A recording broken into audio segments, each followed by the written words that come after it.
बाप रे वहिनी, आज खूप उशीर झाला. या शुभ्राशी खेळता खेळता वेळ कसं निघून जातो ना कळतच नाही. हो, खूप बंड झाली ती आणि तिला बरोबर समजतं आपल्याकडे लोकांचं लक्ष कसं वेधून घ्यायचं ते.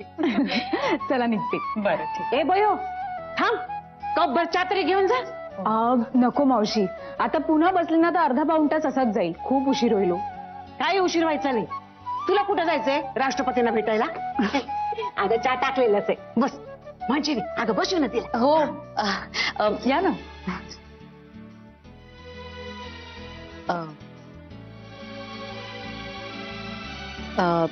मंजुषाताई, तुम्ही प्लीज त्यांचं बोलणं मनावर घेऊ नका. काय त्यांची स्टाईल आहे तसं बोलण्याची. नाही वहिनी, आणि मला सवय आहे ना आजींची. त्यांची तर स्टाईल याहून वेगळी आहे. हो. कशात आजी? बरं आहे.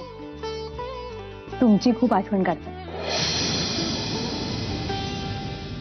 मी किचन मध्ये असले की सारखं मला येऊन सांगतात, मंजिरी हे असं करायची, मंजिरी हे तसं करायची. दिवसातनं 10 वेळा तरी तुमचं नाव निघतंच घरात.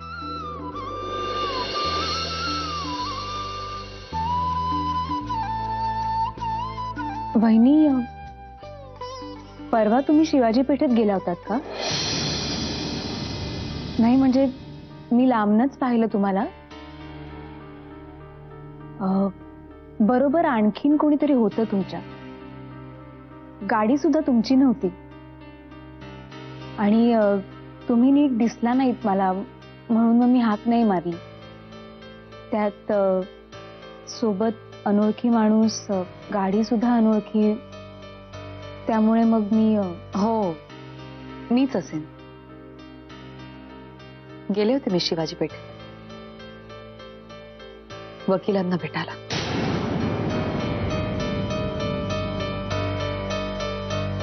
वकील? ते डिवोर्स लॉयर.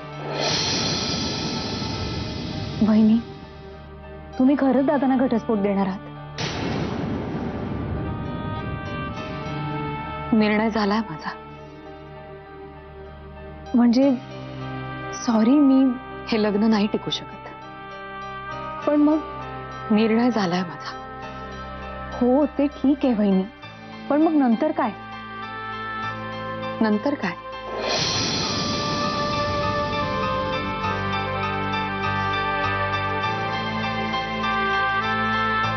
अख्खं आयुष्य पडलंय पुढे. माझ्या बाबांची जबाबदारी आहे. शुभ्रा आहे.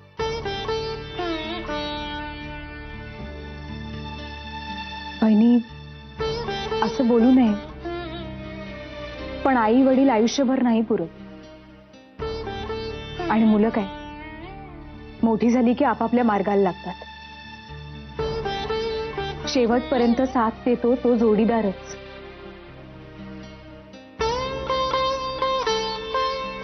काही लोकांच्या नशिबी असता होते भाग्य, काही लोकांच्या नसतात.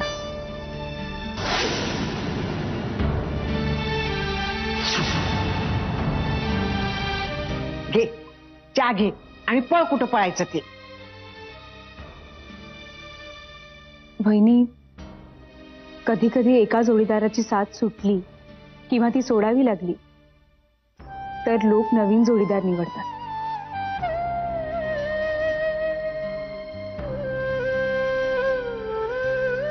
तुमचं तसं काही?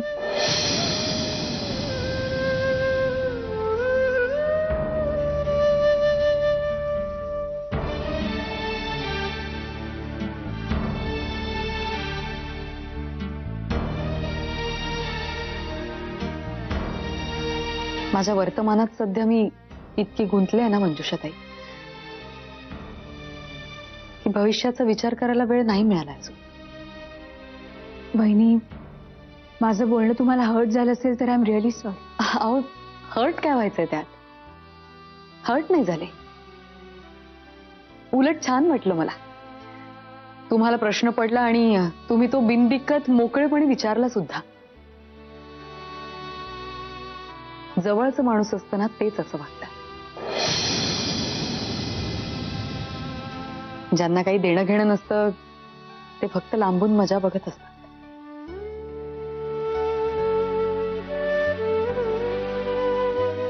काळजी घ्या बहीण. येते. हो बरं, आणि नीट जा हं? पोतात की आठवणीनं मेसेज करा हं? अगं पण चहा पुढच्या वेळी येईल मावशी. आता खरंच खूप उशीर झाला.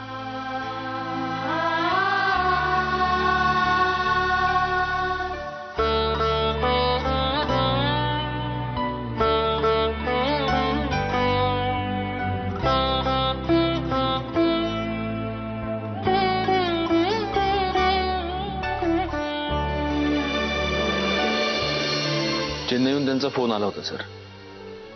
त्यांना मीटिंग हवी याच आठवड्यात. फक्त तुम्हाला तिथे जावं लागेल. जाऊ की. चेन्नई कितीचं लांब आहे. गट संजय, हे जर कॉन्ट्रॅक्ट आपल्याला मिळालं ना तर ते फक्त तुझ्या मेहनतीमुळे आणि तुझ्या जिद्दीमुळे. खूप मेटिक्युलसली फॉलोअप घेतला तू त्यांनी. ते माझं कामच आहे सर. आणि आपल्याला जर हे काम मिळालं तर ते आपल्या कंपनीच्या ट्रॅक रेकॉर्डच्या जोरावर. माझं काय त्यात आहे सर. संजय, तुझे सत्यजित सर दिसतात कसे रे?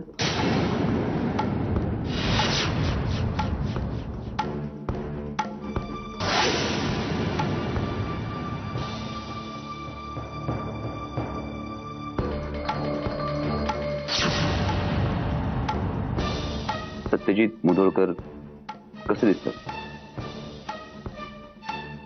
बरे दिसतात. त्यांचा एखादा फोटो असेल ना तुझ्या सेलमध्ये?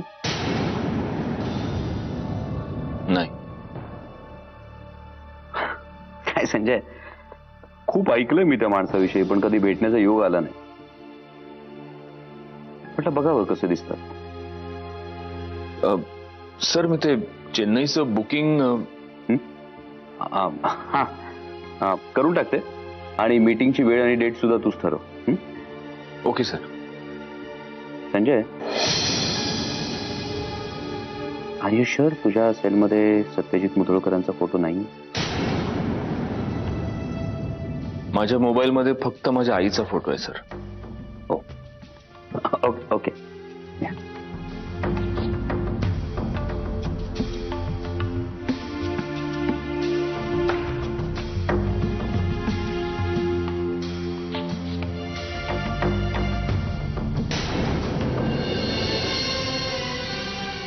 मंजिरी, का ग अशी अंधारात का बसलीस?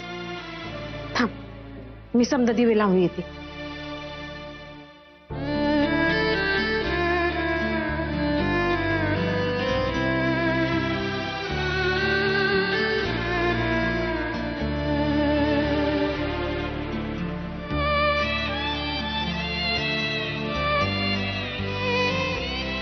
मग ती पोर बोलून गेली ते त्याचं काय? नाही म्हणजे लई दिस झाले. ह्योच प्रश्न माझ्या मनात घोंगवतो. या काय ठरवलेस पुढचं? काय नाही. असं करून नाही चालायचं पोरी. अगं यो भला थोडला डोंगर एकल्यानं नाही चढता यायचा. मला इच्छा. तरी पण काकांच्या नंतर तुम्ही तो एकट्यानं चढतात ना. माझ्या यज्ञा मलाच ठावायचं. अगं पण माझ्यावर आभाळ कोसळलं तेव्हा मी आज 40 पार केली होती. अर्धी वाट सरली होती माझी, अर्धी चोरली होती. पण तुझं तसं नाही पोरी. हे बघ, अजून तू डोंगराच्या पायथ्याशीच आहेस बघ.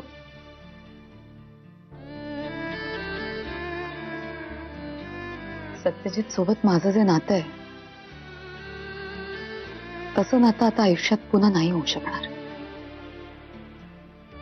आणि तेवढं प्रेमही मी कुणावर कधीच नाही करू शकणार. फक्त प्रेम असलं तरच लगीन होतं. असं कोण म्हणलं तुला? मी आलेच, तुळशीजवळ दिवा लावून येते.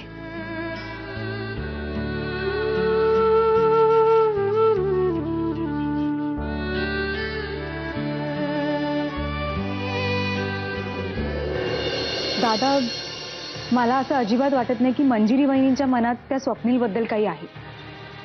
एक ओळखीची व्यक्ती, याहून जास्त महत्व नाहीये त्याचं त्यांच्या आयुष्यात. नाही, पण मला एक सांग, तू जेव्हा तिला असं म्हणालीस की आपल्या जोडीदाराची साथ सुटली किंवा सोडून द्यावी लागली तर आपण नव्या जोडीदाराचा विचार करावा, याच्यावर एक्झॅक्टली ती काय बोलली? म्हणजे तिचे एक्सप्रेशन्स कसे होते? मगापासून 3दा सांगून झालंय तिचं, सारखं काय तेच तेच. आणि तुला एक्सप्रेशनच बघायचं असतील ना, तर पुढच्या वेळी तिला कॅमेरा घेऊन पाठव. विहंग, तू गप्प बसा.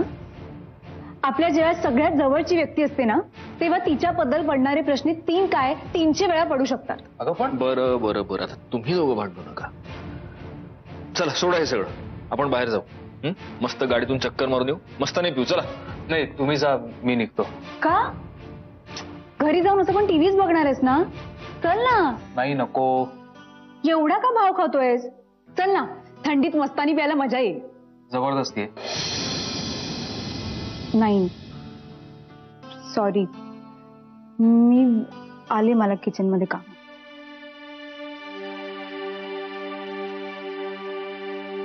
काय रे, एवढा आग्रह करते तर चल ना. एरवी रात्री उशिरापर्यंत बोकाळत असतो आपण, मग आज काय? आज मला एकटं राहायचंय. का? आज असं काय आहे? आजच्याच दिवशी मी मधुराला प्रपोज केलं होतं.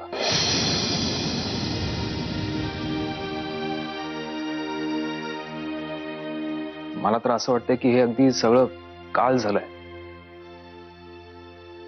ती मला हो म्हणाली होती आणि मग आम्ही दोघंही. जाऊ दे, उगाच तुला हे सगळं बोरिंग वाटेल. अरे तसं नाहीये विहंग, पण हे बघ, आता हळूहळू या सगळ्या आठवणींमधून बाहेर पडायलाच हवं, नाही का? चुकीचं विधान आहे सत्यजित. माणूस आपल्या आठवणींमधून कधीच बाहेर पडू शकत नाही. उलट तो त्या आठवणी आपल्या आत एवढ्या खोल दाबून ठेवतो ना की बाहेर जगाला त्या दिसेनाशा होतात. पण त्याच्या मनात मात्र त्या ठसठसत राहतात मरेपर्यंत. हो, पण मी निघतोय. चर्चा नको आहे, उगाच त्रास वाढतो त्यांनी. चल, बाय.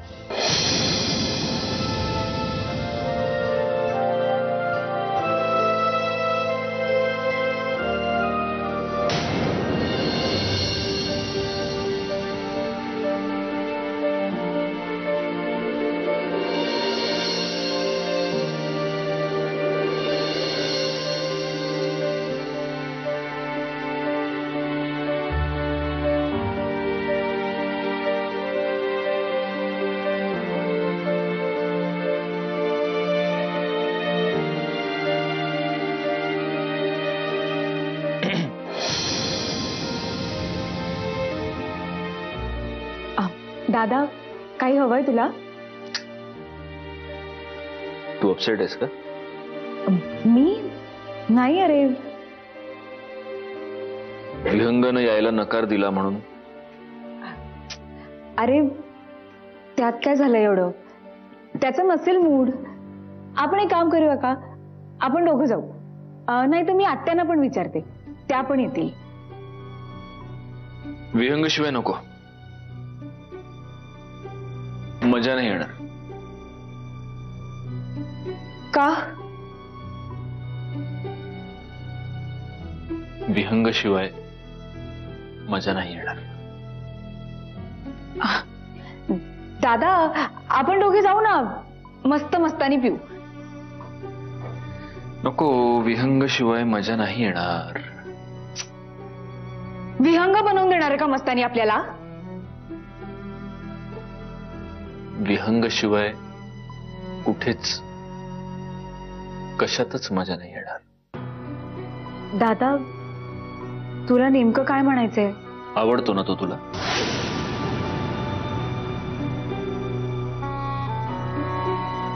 दादा, माझ्यापासून लपवण्याची काहीच गरज नाही मंजुषा. तसं तसं काही नाहीये दादा. अच्छा, इथे माझ्या डोळ्यात बघून बोल.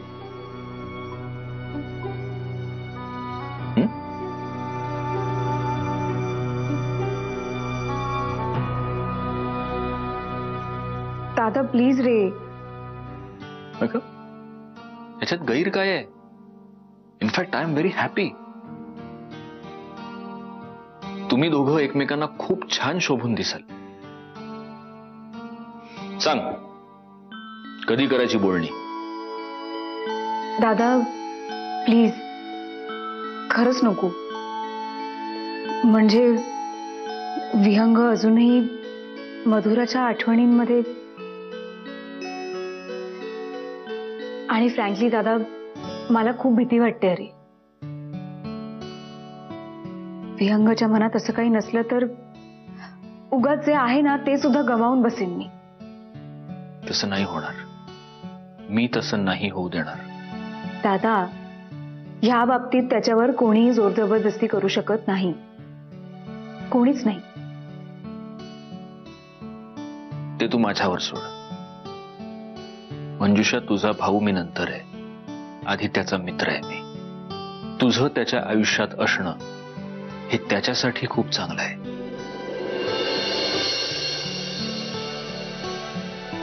पुढच्या वर्षापर्यंत नाही तुझं नाव बदलून मिसेस विहंग भोसले करायला लावलं ना, तर माझं नाव बदलेन मी.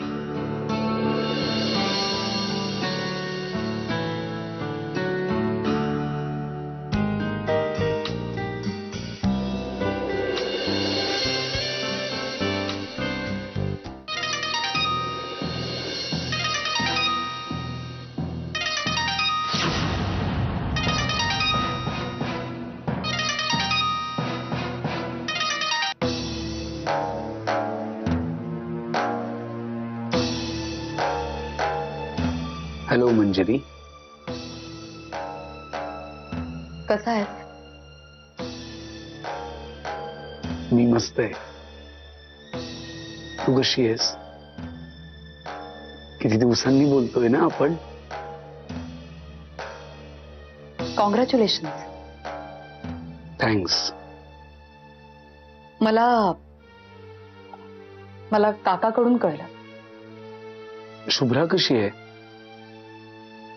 शुभ्रा मजेत मजेत आहे. खूप मोठी झाली असेल ना आता. बारशाच्या वेळेला शेवटची बघितली होती. हो.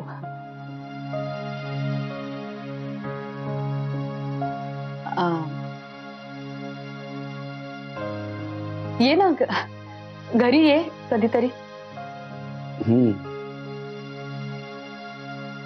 Manjiri,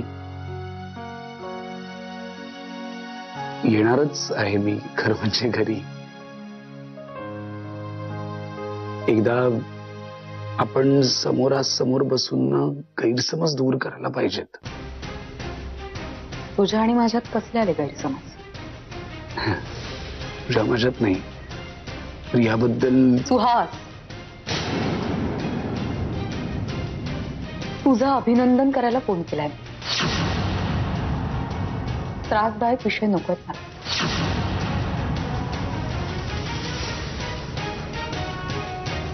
okay okay. प्रत्येक गोष्टीची वेळ यावी लागते म्हणतात ना, तेच खरं आहे. ठीक आहे, भेटूया आपण. ठीक आहे, काळजी घे. तू सुद्धा. आणि शुभ्राची सुद्धा काळजी घे. शुभ्राला तिच्या या मामाबद्दल सांग. तिला माझ्याकडून एक गोड पापा दे. चल बाय. बाय. मंजिरी, फोन केलास खूप बरं वाटलं खरंच. बाय.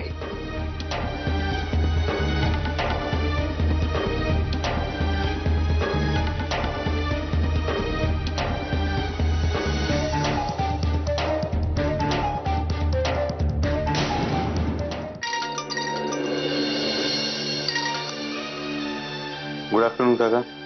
Good afternoon. हे स्वप्नील, जेवायला घरी येतोस का? अरे मंजिरीने मस्तपैकी झुणका केलेला आहे. आवडलं असतं पण आता शक्य नाही. का रे, कोल्हापुरात नाहीस का तू? बाहेर गेस? नाही, आहे कोल्हापुरातच. एका कामगिरीवर आलो. कामगिरी? काका, सत्यजित मुधोळकरांच्या ऑफिसमध्ये आलोय मी.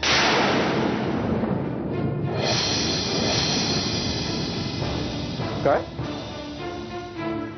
सत्यजित मुदगळकर? तू तिकडे काय करतोयस? रिलॅक्स काका.